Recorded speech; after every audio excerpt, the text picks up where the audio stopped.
Les pièges des vendeurs de verre, quand l'illusion imite la gemme. Dans l'univers fascinant de la gémologie, où la rigueur scientifique doit toujours primer sur l'émotion visuelle, l'un des pièges les plus redoutables reste la confusion délibérément entretenue entre gemmes naturelles et matériaux vitreux. Le verre, substance amorphe dépourvue de structure cristalline ordonnée, est souvent façonné pour imiter l'apparence de pierres précieuses grâce à une transparence élevée, des couleurs saturées obtenues par dopage aux oxydes métalliques et une brillance trompeuse. Pourtant, une analyse gémologique révèle rapidement la supercherie, notamment par un indice de réfraction faible, généralement entre 1,50 et 1,60, comparé à celui de gemmes comme le diamant, 2,42, ou le corindon, 1,76, par l'absence totale de biréfringence.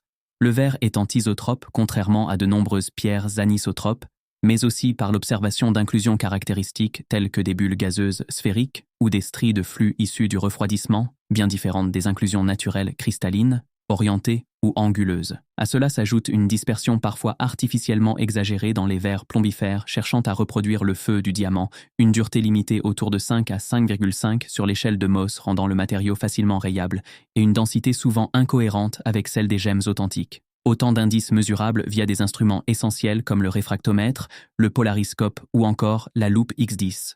Enfin, les techniques de tromperie se perfectionnent avec l'usage de doublets, de traitements de surface ou de dénominations commerciales ambiguës, telles que cristal de feu ou diamant synthétique. Abus de langage visant à induire en erreur, rappelant ainsi que dans ce marché où l'esthétique peut masquer la réalité, seule une expertise gémologique rigoureuse permet de distinguer l'authentique de l'illusion.